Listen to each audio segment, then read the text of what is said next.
game was definitely more on both ends of the marksman, where we saw 30 Gaming showing up with his Moskov, and respectively so for Renji, he's been able to actually get his hands on that pick of the Brody. So I just want to see, now that you don't really have the export out there, no last insanity for members of BINASIC, it means that, you know, you gotta look for something maybe tankier or offers something of a similar choice, at least for BINASIC. And that's an insta-lock on the Paquito for Sagitno. Insta-lock on the Lunox as well, on the hands of Chango. I wouldn't be surprised if we see the Kufra and the Kaja being fielded out by PEIN, and 30 still maintaining the jungle role. He did prove to be effective during game number 3, where his Moskov was just unbearably irritating to go up against, despite Renegade and the rest of team trying to zone him out. Omayuri will lock in the Benedetta. That's going to be either going to be on side lane or going to go to the hands of 30 Gaming. H2 will be bringing out the Hayabusa, as well as Renegade's Cho. It's going to be the game that team has to lose. These are comfort picks that are showing up for team. Kufra's going to be locked in. Kaja may be a proper pick here for the side of BINASIC on the hands of PEIN, but still a question up in the air. Yeah, I'm giving them a whole lot of nod of approval because of how well they've been able to actually get things done whenever they get picks such as the Cho as well as Hayabusa. And with the Kufra now needing to put a lot of focus and attention to this Cho pick, which you have mentioned most likely will be handed over to Renegade, and he has been able to show many times even when he was playing back in the MPL. So now you don't really get to have a good pick onto some of these lists of mages. So Eve being banned away, I guess that leaves a question here. You know, what are key heroes that is still left out for grabs, and maybe for the likes of team, they may consider opening up the Farsa for themselves. They're banning out the Harley for a potential 30 Harley. Could also be, yeah, it's just going to be Jungle Harley potentially for 30 Gaming. Would they be locking in the Kaja? It's not the best of option here for themselves. Instead, they will be locking in the Farsa. Eve is not in the equation here, so they will be going for a Kagura. Yin Yang overturns can definitely burst out 30 Gaming on that Farsa. Oh, it's actually going to be PEIN on that Farsa. And as well as they lock in the Grok. Not a lot of option. That is a Moskov once again being hovered over, going into the hands of 30 Gaming. And Omayuri has a lot to go for here on that Benedetta against the Cho later on as the game starts. If this is going to be the Moskov, team has to focus all of their attention onto him. And that's the reason they brought forward the Hayabusa as well as Cho, right? So that you can easily just reach him over the corner, land that way with the dragon, and absolutely single him out when it comes down to some of these fights. But I'm not too sure on how effective will this Grok plays out for the likes of team, because, you know, you have so many of all these grid mobility overall, but the Grok can also be melted down if the Moskov gets up online real quickly. So making sure that they don't repeat the same mistakes twice, that they can actually close out the entirety of the series. But now, my vote's now going over the side of BINASIC. Very well balanced, and I could see how they could actually go in for a certain tempo of play. I'm not too sure on how much of the Fair Airstrike can actually contribute when it comes down to some of these team fights, because it's going to be quite tough to land it on some of all these high mobility units of team. Man, it's going to be a big question mark. Yeah, I agree on how Farsa's going to be able to join in on the fray. It's a switch up. PEIN will be on the Benedetta. Omayuri is going to be on the Farsa once again. It's very effective Farsa in game number 3. A lot of questions here if it's going to be effective here on game number 4, considering the fact that there are a lot of lockdown options for team here. As soon as a feathered airstrike comes in, the wild charge can come in from dogs. Renegade can go in for the way of the dragon. Sagitno can go for the knockout punch to cancel the feathered airstrike. And as I say that, Doggie is just trying to be a nuisance here in the jungle. The purple buff will be secured regardless by 30 Gaming. And the Lesson Wanderer is going to go to the hands of team. It's a fairly safe game here for both of these sides, for both of these teams. Not really coming off the bat swinging. Yeah, and Changgu now kind of got in the awkward position, but it won't be first blood just about yet. Calling it for a little bit of backup in the form of Honda Beast. This will be easy picking, and now forcing the flicker as well. Honda Beast will assist in Changgu's first blood. And Changgu is down, trades it off. 1-for-1 trade, and Honda Beast is up saying is welcome, but that doesn't matter because the rest of BINASIC is here to mess with Doggie. The wild charge, not the wild charge, the power of nature chips their HPs, but not going to be a matter too much. Pain Flicks will fall down, a trade for a trade all across the map. Cross-map plays here for these teams.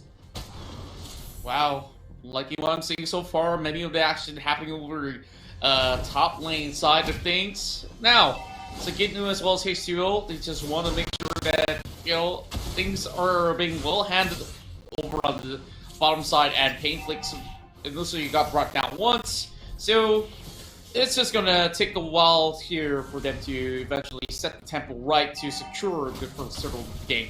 So Honda now scouting all about. Shouldn't be too much of a hassle. Now Honda Beast is being pretty much caught up, and that team will be able to knock one more off of the board. Meanwhile, Pain managing to dash away. Oh, recommitment coming out. That's a mistake. And overall, still did not manage to shut down onto Pain. And Aaron tries to go for the same umbrella open just to try to get the kill off, but man, Pain shouldn't have survived that. And as I said earlier that they are not coming out swinging. I take that back. They're starting to go for the skirmishes here to get the advantage in the map. Yeah, and you know, very peculiar plays, and also the options on the table where H2O didn't really have to force the dive regardless. Yeah, maybe going with a little bit of exchange, getting the kill will be very significant, but here comes the Tower's Rage, knocking onto the turtle, and her airstrike has already been pulled right in, but she's been sitting right put for Sagitno just to secure the kill. Now they're focusing onto Honda Beast, and one more goes in the back of Pain. Meanwhile, Honda will not be able to survive as well. 5-4, a lot of casualties in the first 3 minutes of the game. Well, spears after spears being thrown right to the side of AKOSI Doggie. And Yura will be able to help out just to, you know, hopefully land the final blow. Okay, the snipe comes through. Woohoo! From downtown, 30 Gaming with that snipe. Well, you'd expect that from 30 Gaming. He is god on this Moskov, and he's it's showing. And I thought Honda Beast was gonna steal that with just his passive. Right. I was having a little bit of slight hopes of that, but thank goodness it is a retribution in the hands of H2O overall. So this is going to be a slight contest. Well, I stand corrected. But then again, you know, just a little bit of work to be done here for the River Crabs. While there is the element already being expended by Changgu for order of ruins already being popped. Oh, here comes another airstrike, and he pops right back in. A kill basically secured by Sagitno. And it is still a relatively even fight here as team secures 2 kills, 3 kills back to back even.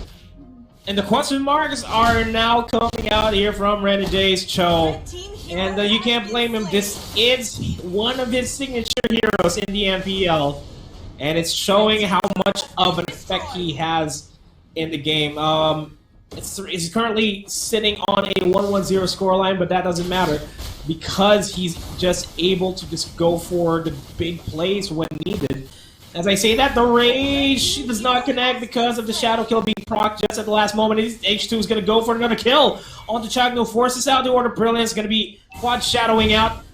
And oh my, Yuri in a tight spot, not really in a good position as well. 30 Game's going to be joining in on the fray. Try to dish out damage onto Sagitno. He does not have enough damage just yet, and Sagitno shuts down 30 Gaming. Wow. Just a lot of back and forth going on, but team have managed to solidify their positioning. And now it's really down to PEIN to really make some significant plays cross map. But RJ is going to be able to actually hold his own after all.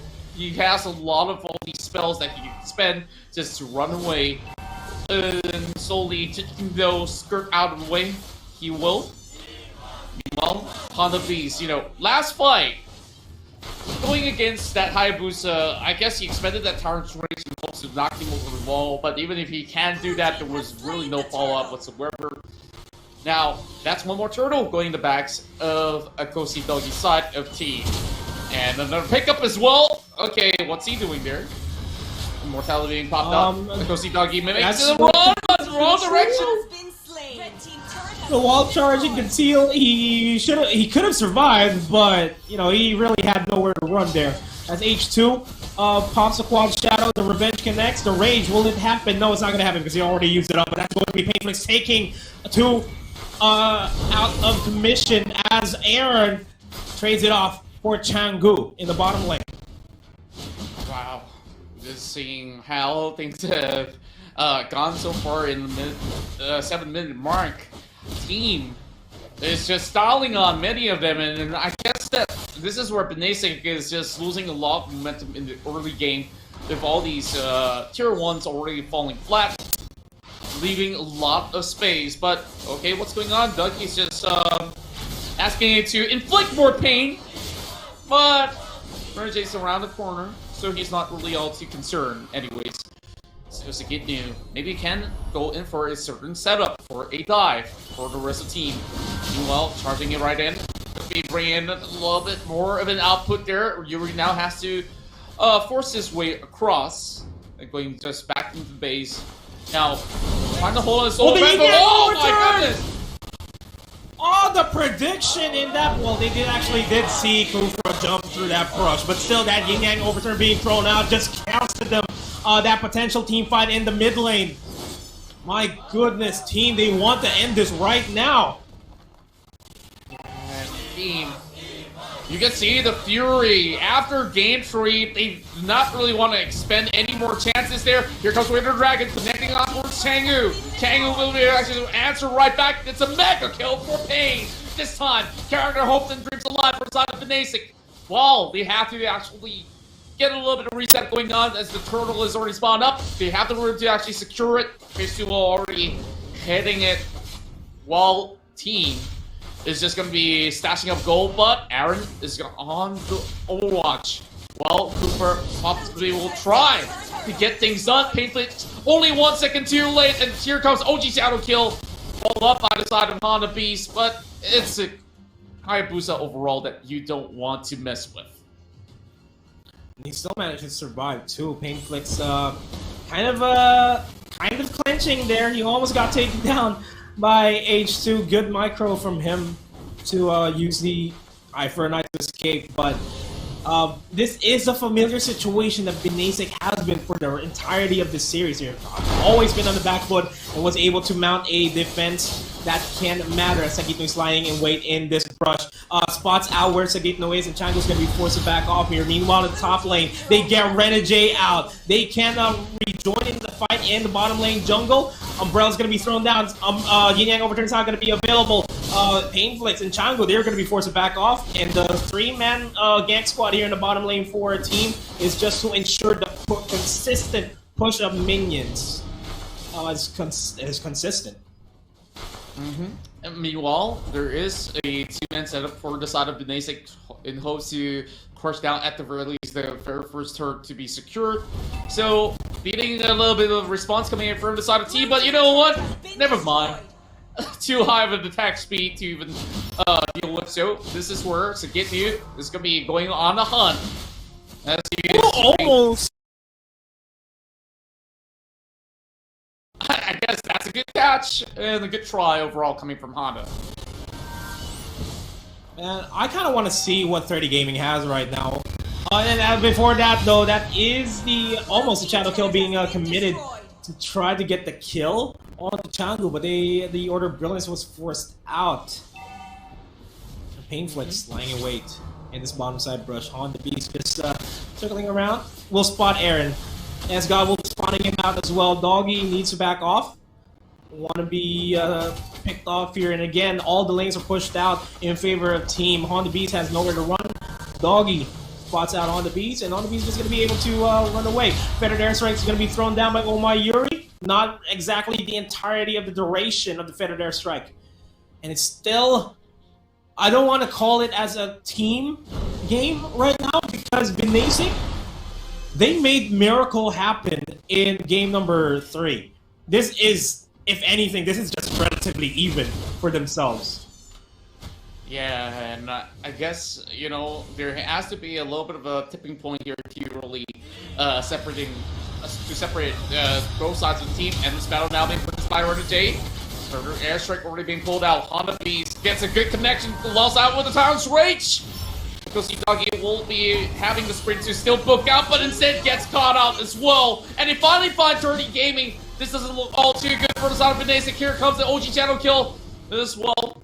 But, you know, this is very slight commitments as they're only looking for the tier 2. And now, I guess they can slowly start up the First Lord on the 12-minute mark. And I feel like BINASIC, they are just going to be buying time as much as they can to go for the 20-minute mark once again and force errors here on the side of the team. The trend that we've been seeing here in the series is that the longer the game gets, the stronger BINASIC becomes, and the more hard it is for them to deal a significant blow on the side of BINASIC to really end this. But it's really a question of if BINASIC can last long in this fight, as Doggy will be forced to pop the Immortality, and the Way of the Dragon by Renegade picks off PEIN. And these are the debts that PEIN does not want to give away towards team. Yeah, and now I guess we finally can have a little bit of peek of what 30 Gaming has in store for us. Wow, it's already going in towards his 4th item already, and he's gonna be hurting a whole lot, and surprisingly so. Sagitnu is the one with the most gold in the game. Yeah, that Pakita 4-1-5, he's being picked up by H2 as well. Lord's going to be marching on over towards his bottom lane neighborhood turret. It's undeniably going to go down, and they're focusing their attention on the 30. They will not be, well, then now they'll be able to take down the Lord. On the Beast goes for the revenge in the mid lane, trying to prevent any other further pushes, any other further losses coming in. Sagitnu will have the knockout punch available. The Conceal is going to be thrown down. They spot out on the Beast. And Baneflex is going to be poking out these members here. And the mid lane inventory is going to go down. On the Beast needs to look for an opportunity. The Immortality is going to get popped. The minion waves are pushing in for a team. And members here, a 1-for-1 trade so far. Then Sagitnu overstaying his welcome, as God's going to be forced to lob charge out of there. Painflix takes down Doggy. Renegade, though, going to be rejoining on the fight. Has the Way of the Dragon available, but will not be committing any weird plays there. And they're going to be backing off, happy with the 3 inhibitor turrets being taken down. Wow. That's sort of the turret flush coming right through, and it only costed them 2 lives overall. BINASIC still managing to hang on after taking down the Lord at the same time. Now, this is where, you know, hitting it towards the late game, it's all about how well can Painflix actually pull things off here, and Renegade should be able to actually get themselves into safety. So, pretty usual plays coming out from Chose in particular, just showing that, you know, this comfort pick has been absolutely reliable. Meanwhile, Sagitnu can still go in to crash more of these waves, heading in towards the bottom portion of the map. Yeah, Sagitnu is just wanting to just apply a lot of pressure on the side of BINASIC, making sure that they do not have priority in the lane. Look at how the lane is looking, how the map is looking right now. All the lanes are all blue. All the leaders are pushing forward. with the Lord spawning in 77 seconds, that's something that team wants to secure again for themselves. The way that they've been playing it for the longest time now. They wait for a sure security on the Lord. But all things considered, though, they can just forego the Lord and end it right here. Just wait for the big minion wave push to come in. And as I say that, look at the map. All the lanes are pushing towards the side of BINASIC. And again, the defense of a lifetime is up for BINASIC. They're waiting for the minion waves to push in. Team is taking their time. Minion waves are going to be cleared out. So they buy themselves a little bit more time in this game. Yeah, and I definitely think that they still really need the Lord because of how quickly they just put it off, especially when you have 30 being all around. So it shouldn't really take them too long to really deal with many of these waves. It's all about, you know, team, where do they want to pull the trigger or not, and maybe AKOSI DOGIE won't be able to actually knock them all up in the air if he just expends his ultimate. So now, 10 more seconds, we will see an attempt on that Lord for team. I guess the Hayabusa is going to be waiting for more of his teammates to back him up, although he can definitely start it all alone, but still a little bit of a risk involved, especially you have this Benedetta playing all too well, 6, 2, and 1.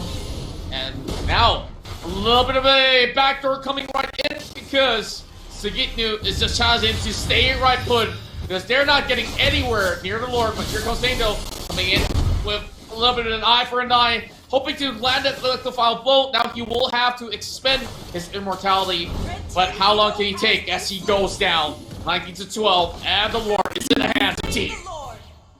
And now, quite frankly, the end might be near for team, for BINASIC, I mean, as they lose Pain Flicks in the process. Renegade is low on HP, the Shadow Kill by H2 will burst out the majority of the HPs there from 30 Gaming. That's a primary jungle, the primary damage output out for BINASIC. They take down Changu as well, and this may just be it. Team will be your national champions for the Philippines. A 3-1 scoreline. Good game. Well played for everybody involved in this tournament. My goodness. To be honest, though, it was sort of anticlimactic.